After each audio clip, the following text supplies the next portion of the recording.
Hello students, welcome to Raju Singh classes. तो बेटा आज हम डिस्कस करेंगे classification on the basis of strength. बेटा एसिड की क्लासिफिकेशन इससे पहले हमने कर रखी है पहले वाले वीडियो में पार्ट 4 में, ठीक है। तो एक बार आप उसको जाके देखो, दो तरीके से क्लासिफिकेशन कर ली थी वहां पे।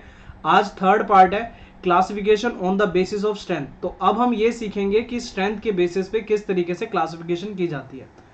तो on the basis of strength हम बोलते हैं, इसको दो पार्ट में हमने क्लासिफाई किया है, स्ट्रॉन्ग एसिड और वीक एसिड। स्ट्रॉन्ग एसिड कौन से हैं बेटा? स्ट्रॉन्ग एसिड को समझेंगे पहले कि स्ट्रॉन्ग एसिड कौन से होते हैं। तो देखो, कह रहा the acid which completely ionise. Main बेटा यहां पर ये पॉइंट है, कंप्लीटली आयोनाइज, ठीक है। इसको समझना है कि ये क्या है। मतलब ये बोलता है स्ट्रॉन्ग एसिड हमारे वो एसिड होते हैं जो सॉल्यूशन में कंप्लीटली आयनाइजेशन होता है जिसका, and produce large amount of hydrogen ion. अब हम ये समझते हैं कि यार कंप्लीटली आयनाइजेशन का मीनिंग क्या है। चलो देखो, मैं आपको एग्जांपल देता हूं बच्चों। देखो ये HCl है बेटा, ठीक है। आपने पढ़ा है कोई एसिड है तो वो सॉल्यूशन में जाएगा तो H+ आयन को रिलीज करेगा। क्या करेगा बेटा? वो H+ आयन को रिलीज करता है, ठीक है। अब ध्यान से सुनना मेरी बात जो मैं आपको बता रहा हूं बेटा। देखो अगर इसके 100 मॉलिक्यूल्स हैं, मान लो हम यहां पर जो है एक हमने सॉल्यूशन लिया किसका? एसिड का, ठीक है। तो एसिड मान लो HCl है ये, तो HCl के इसके अंदर 100 मॉलिक्यूल्स है, तो 100 मॉलिक्यूल्स है इसमें। तो बेटा जब ये टूटेगा तो 100 इसके बनेंगे और 100 इसके बनेंगे। बोलो बेटा बात ठीक है? अगर 100 मॉलिक्यूल्स हैं इसके, तो जब ये टूटेंगे तो 100 मॉलिक्यूल्स इसके बनेंगे और 100 इसके बनेंगे। आई होप आपको मेरी बात समझ आ रही होगी। तो यहां पर हम बोल सकते हैं कि अब देखो कुछ बच्चों को ये डाउट आएगा कि सर यहां पर 100 है, यहां पर 100 + 100 ये तो 200 हो गए, ऐसे कैसे हो सकता है? बेटा ये देखो मैं आपको एग्जांपल देता हूं। एक मान लो एक स्टिक थी, ठीक है। इसको मैंने दो पार्ट में ब्रेक किया, एक A और B, ठीक है, ये बन गई। मान लो 100 स्टिक थी बेटा ऐसी, ठीक है। तो जब टूटेंगी तो A और B, ठीक है, A और B कितनी बनेगी बेटा? बेटा 100 A की बनेंगी और 100 B की बनेंगी। बेटा 100 स्टिक थी तो इसको तोड़ेंगे तो 100 ये वाला पार्ट होगा बेटा और 100 इसके पार्ट होंगे, तभी तो एक पूरी स्टिक बनी है। वैसे ही सेम बेटा क्या होता है जब HCl होता है तो इसमें 100 मॉलिक्यूल्स होते हैं और 100 क्लोरीन होते हैं। तो जब ये टूटता है तो 100 और 100 बनेंगे, ठीक है, 50 नहीं बनेगा यहाँ पे। आई होप आपको मेरी बात समझ आ रही है कि कंप्लीटली मतलब कंप्लीटली आयनाइजेशन का मतलब क्या है बेटा? आयनाइजेशन का मतलब होता है टूट जाना। मतलब जब एसिड को हम वाटर में डालते हैं तो वो पूरी तरीके से उसका कंप्लीट आयोनाइजेशन होता है उसका।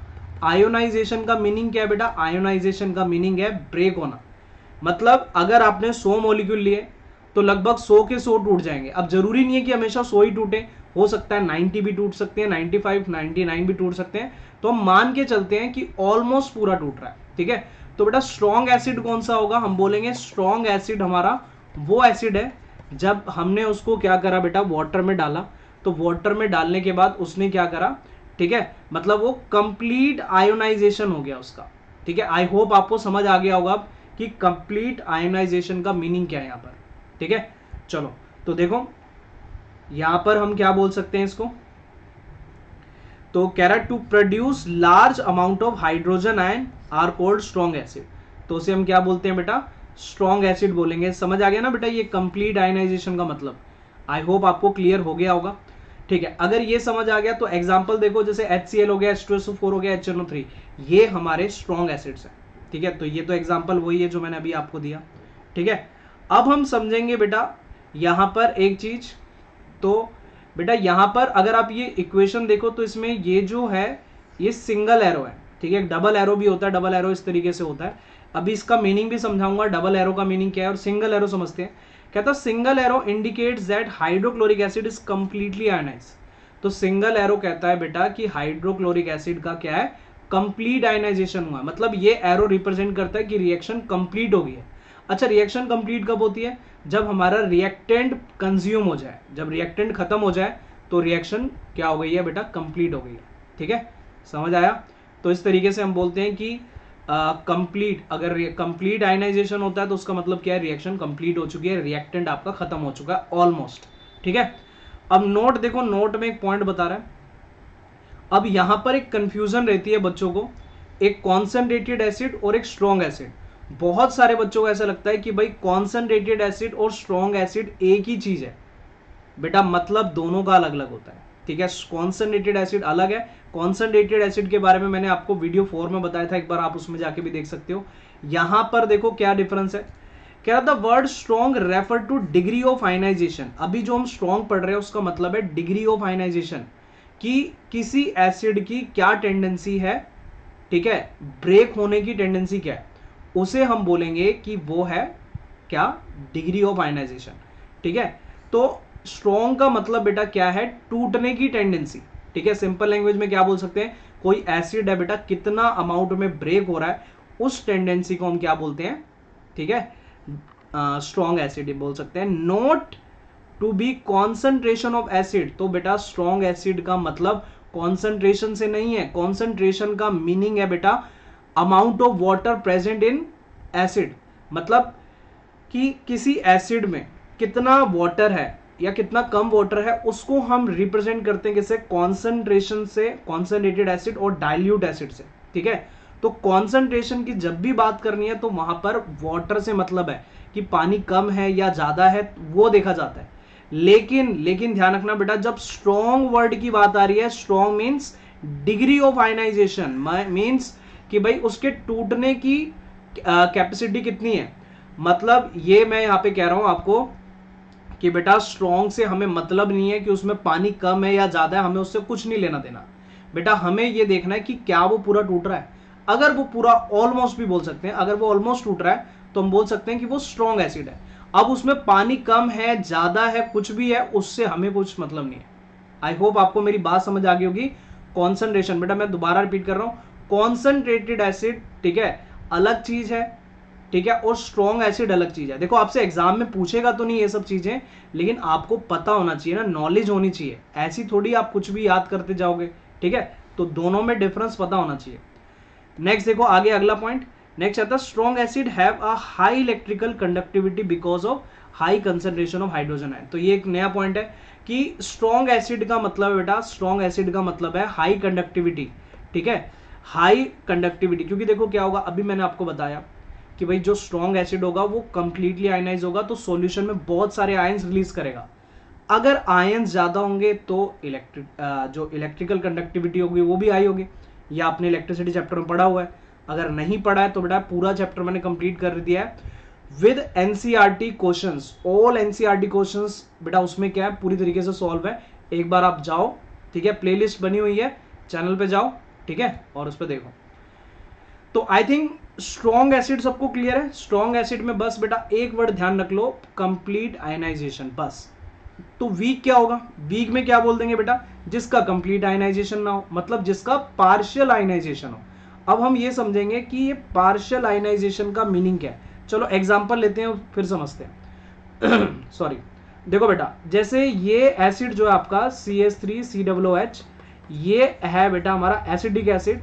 इसमें डबल एरो में दिखाता हूं, उसको समझते हैं क्या है वो, CH3CO और ये है बेटा अपना H+, ठीक है। अब ध्यान से सुनना मेरी बात, वही चीज जो एसिड में देखी थी वैसे देखेंगे। अगर मान लो 100 मॉलिक्यूल्स हैं, ठीक है, 100 मॉलिक्यूल्स हैं यहाँ पर, ये अपना सॉल्यूशन है, ठीक है, इसमें 100 मॉलिक्यूल्स हैं।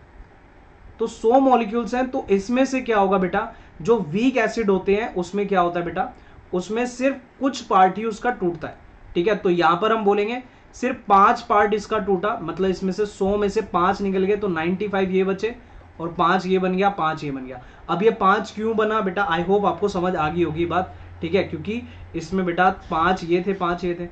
तो इसमें बेटा वीक एसिड में क्या चीज ध्यान रखनी है कि वीक एसिड बहुत ही कम क्या होता है, आयनाइज हो जाए, थोड़ा बहुत आयनाइज होगा, ठीक है।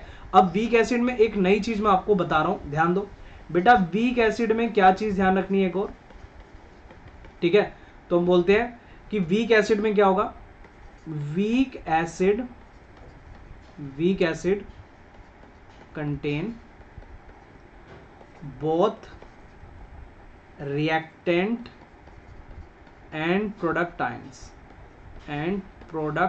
आयंस, ठीक है बेटा। इसमें रिएक्टेंट और प्रोडक्ट दोनों के आयंस होंगे, मतलब सॉल्यूशन में बेटा ये भी होगा, ये भी होगा एंड ये भी होगा, ठीक है। वही हम बात करें बेटा किसकी, वही हम बात करेंगे इसकी स्ट्रॉन्ग एसिड की। स्ट्रॉन्ग एसिड था तो स्ट्रॉन्ग एसिड में क्या होगा बेटा, स्ट्रॉन्ग एसिड में क्या होगा, ठीक है। यहां पर क्या देखा बेटा, यहां पर हमने देखा कि जो एसिड था वो कंटेन करता है बेटा दोनों के आयंस। यहां पर क्या बोलेंगे, स्ट्रॉन्ग एसिड क्या होगा, acid contains only product ions. इसमें क्योंकि बेटा रिएक्टेंट तो खत्म हो जाता है ना, इसमें रिएक्टेंट तो बेटा ये कंप्लीट कंज्यूम हो गया ना HCl, तो इसमें सिर्फ प्रोडक्ट के आयंस होंगे, H+ होगा और Cl- होगा, HCl नहीं होगा। तो आप ऐसे भी ध्यान रख सकते हो, ठीक है। कभी आपसे डिफरेंस पूछ ले कि भाई एसिड और बेस में डिफरेंस बताओ, 2-3 पॉइंट्स पूछे तो ये पॉइंट्स लिख सकते हो कि भाई स्ट्रॉन्ग एसिड में क्या होगा, ठीक है, रिएक्टेंट के ही आयंस आपको देखने को मिलेंगे, बट जो वीक एसिड होगा उसमें क्या होगा, रिएक्टेंट एंड प्रोडक्ट दोनों के दिखेंगे, क्योंकि वहां पर रिएक्शन कंप्लीट नहीं हुई है। अब यहां पर ये डबल एरो, इसका मतलब क्या है बेटा, रिएक्शन नॉट कंप्लीटेड, ठीक है। यहां पर रिएक्शन कंप्लीट नहीं हुई है, ठीक है। ध्यान रखना, इस एरो का मतलब क्या है, रिएक्शन कंप्लीट नहीं है। मतलब जब रिएक्शन इनकम्प्लीट होती है, पूरी तरीके से खत्म नहीं होती, तो ये डबल एरो दिखाया जाता है। और वहीं पे हमने इस वाले केस में सिंगल एरो दिखाया, क्यों, क्योंकि बेटा ये रिएक्शन कंप्लीट हो चुकी थी। आई थिंक आपको single arrow and double arrow दोनों मतलब समझ आ गए होंगे, ठीक है। तो बेटा दोनों मतलब समझ आ चुका है, तो आई थिंक अब आपको मीनिंग भी समझ आ चुका होगा। पार्शियल आयनाइज का मतलब क्या है, तो हम बोलते हैं the acid which are partially ionize in water thus produces small amount of hydrogen ion. तो हाइड्रोजन आयन अब इस केस में क्या होगा, करेगा बेटा, ये कम अमाउंट में करेगा, ठीक है। तो ये इसके एग्जांपल, एसिडिक एसिड, ठीक है, कार्बोनिक एसिड, सल्फ्रस एसिड, तो ये इसके एग्जांपल है। देखो यहाँ पे लिखा हुआ है the double arrow show that acidic acid does not ionise fully to form hydrogen ion, ठीक है। अब यहाँ पे एक नोट आता है बेटा, इस पे एनसीईआरटी में क्वेश्चन भी है कि when concentrated solution of N acid is dilute by mixing hydrogen ion per unit volume decreases. अब ध्यान से समझना, मैं आपसे क्वेश्चन भी पूछता हूं, ठीक है। देखो बेटा, ये हमारा एक एसिड है, ठीक है। ये मैंने क्या करा बेटा, यहां पर मैंने 100 ml ले लिया HCl, और मैं आपको बोलता हूं 100 ml कंटेन कर रहा था 100 H+ आयन, ठीक है। मतलब ये हमारा HCl एसिड था, इसका 100 ml कितना कंटेन कर रहा था बेटा, 100 H+ आयन कंटेन कर रहा था। अब मैंने इसको क्या करा बेटा, इसको मैंने डाइल्यूट कर दिया, ठीक है। अब डाइल्यूट कैसे करेंगे बेटा, वाटर को इसमें ऐड करेंगे। एक बड़ा कंटेनर लिया मैंने, और इसमें बेटा अब मैंने क्या करा, इसमें 100 ml वाटर मिला दिया। मतलब अब हमारा जो सॉल्यूशन हो गया बेटा 200 ml हो गया। पहले कितना था बेटा, 100 ml था ये। अब यहां पर अब वीडियो को पॉज करना बेटा, यहां पर मैं एक क्वेश्चन पूछ रहा हूं आपसे, ठीक है। क्वेश्चन ये है, अब आप मुझे बताओ क्या H+ आयंस यहां पर ज्यादा होंगे, इस वाले सॉल्यूशन में ज्यादा होंगे या इस वाले में ज्यादा होंगे, ठीक है। तो इसका आंसर बेटा कमेंट सेक्शन में मुझे बताओ, वीडियो को पॉज करके।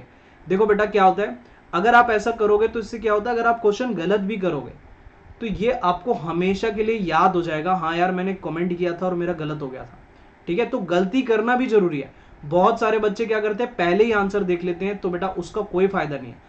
आप गलती जब तक नहीं करोगे तब तक याद नहीं होने वाला, ठीक है। अगर आप ऐसे करोगे, पहले ही आंसर देख लोगे, तो वो चीज याद नहीं होती। लेकिन जब आप गलती करते हो, टीचर आपको रोकता है या आपको खुद रियलाइज होता है कि हाँ यार मैंने बहुत बड़ी गलती करी थी, तो नेक्स्ट टाइम आपका जो ब्रेन है वो याद रखेगा उसको, समझ रहे हो। तो इसलिए जैसा जैसे बोलता हूं वैसे वैसे करते जाओ, ठीक है। पोस्ट करके इसका आंसर दो, ठीक है। फिर मैं अब इसका आंसर दे रहा हूं। देखो बेटा, यहां पर बहुत सारे बच्चों को ऐसा लगता है कि H+ आयन यहां पर क्या होते हैं, डिक्रीज होते हैं, बट एक्चुअल में हम ये वर्ड यूज नहीं कर सकते। अब ध्यान देना, यूज क्या करना है वो समझो। देखो खुद ही यार अपना दिमाग लगाओ।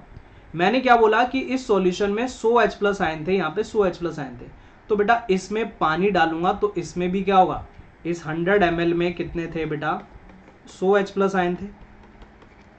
तो यहाँ पे 200 ml में भी कितना होगा, 100 H+ आयन होंगे। बेटा पानी डालेंगे अगर हम तो H+ आयन कभी बढ़ते थोड़ी हैं, H+ आयन उतने ही रहते हैं। लेकिन देखो हम ये कह सकते हैं कि अगर मैं 1 ml में देखूं तो कितना होगा बेटा, 1 ml में 1 H+ आयन होगा, ठीक है। यहां पर देखूं बेटा 1 ml में तो कितना होगा बेटा, हाफ H+ आयन होगा। बोलो भाई, मैथ्स तो कर सकते हो ना इतनी। तो यहां पर मैं ये बोल सकता हूं कि अगर हम सॉल्यूशन को डाइल्यूट करते हैं तो क्या होगा बेटा, H प्लस आयन डिक्रीजेस पर यूनिट वॉल्यूम, पर यूनिट वॉल्यूम। ये ध्यान रखना बेटा, यहां पर ये स्टेटमेंट देनी है कि H प्लस आयन डिक्रीज होगा लेकिन वॉल्यूम के रिस्पेक्ट में होगा। कैसे होगा बेटा, वॉल्यूम के रिस्पेक्ट में। टोटल अगर सॉल्यूशन में देखा जाए बेटा, यहां पर भी 100 H प्लस है और यहां पर भी 100 H प्लस है। H प्लस में कोई फर्क नहीं आया, जितने पहले थे उतने ही अब है, लेकिन वॉल्यूम के रिस्पेक्ट में कम हो गए ना, वॉल्यूम की रिस्पेक्ट में कम हो गए।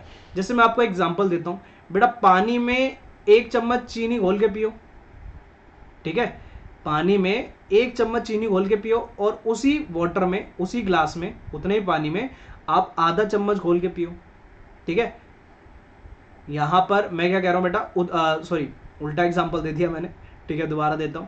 1 चम्मच चीनी डाली आपने 1 गिलास पानी, आधे गिलास पानी में, और वही 1 चम्मच चीनी आपने डाली पूरे गिलास पानी में, ठीक है। तो अगर जब टेस्ट करेंगे तो वो इतना मीठा नहीं लगेगा, पहले वाला लगेगा, ठीक है। तो आप ये बोलोगे क्या भाई उसमें चीनी कम है, चीनी तो दोनों में ही बराबर है। देखो यार, यहां लिख देता हूं मैं, आपको याद रहे ताकि बेटा, मैंने 100 ml वाटर में क्या करा, 30 ग्राम शुगर डाल दी, ठीक है। ऐसे ही मैंने यहां पर क्या करा, 200 ml वाटर लिया और उसमें डाल दी बेटा 30 ग्राम शुगर। तो क्या आप ये बोलोगे क्या कि भाई शुगर कम है, शुगर का अमाउंट तो दोनों तरफ बराबर है, लेकिन आप बोलोगे कि शुगर पानी की रिस्पेक्ट में कम है। यहां पर जो जितना पानी है उतने के रिस्पेक्ट में यहां पर कैसी है, ठीक है, कम है, ठीक है। आई थिंक आपको क्लियर हो चुका होगा। तो ये आपके एग्जाम में भी क्वेश्चन बहुत पूछा जाता है, जो यहां पर नोट में आपको दिखा रखा है। व्हेन, देखो दोबारा पढ़ देता हूं इसको, when the concentration of solution of acid is dilute by mixing of hydrogen ion per unit volume decreases. तो hydrogen ion per unit volume decrease करता है, पर यूनिट वॉल्यूम लगाना जरूरी है। यह आपका एनसीईआरटी में क्वेश्चन है और सीबीएसई बोर्ड में काफी बार आ चुका है। तो ध्यान से बेटा इसका आंसर लिखना है, पर यूनिट वॉल्यूम डिक्रीज होगा, ठीक है। तो जब भी हम क्या करते हैं बेटा, किसी एसिड को डाइल्यूट करते हैं तो H plus ion per unit volume decrease होते हैं, ठीक है। H प्लस आयन अगर आप लिखते हो डिक्रीज होते हैं तो वो गलत है, H plus ion per unit volume decrease होते हैं। बेटा ये चीज समझ आ गई तो कमेंट सेक्शन में मुझे बताना कि सर मुझे पर यूनिट वाला कॉन्सेप्ट समझ आ चुका है, ठीक है। तो बेटा नेक्स्ट क्लास में हम केमिकल प्रॉपर्टीज ऑफ एसिड को डिस्कस करेंगे। और वीडियो समझ आती है तो बेटा शेयर किया करो, क्योंकि मैंने आपको बोला है मुझे इस वीडियो लेक्चर्स को उन हर एक बच्चों तक पहुंचाना है जो कोचिंग फीस की वजह से जो है कोचिंग नहीं जा पाते हैं, ठीक है। तो इस चीज में बेटा आपको मेरी हेल्प करनी है, ठीक है। हम सब मिलके काम करेंगे तो ही हम हर स्टूडेंट तक फ्री एजुकेशन प्रोवाइड कर पाएंगे, ठीक है। तो मिलते हैं नेक्स्ट क्लास में। Bye, thank you and have a nice day.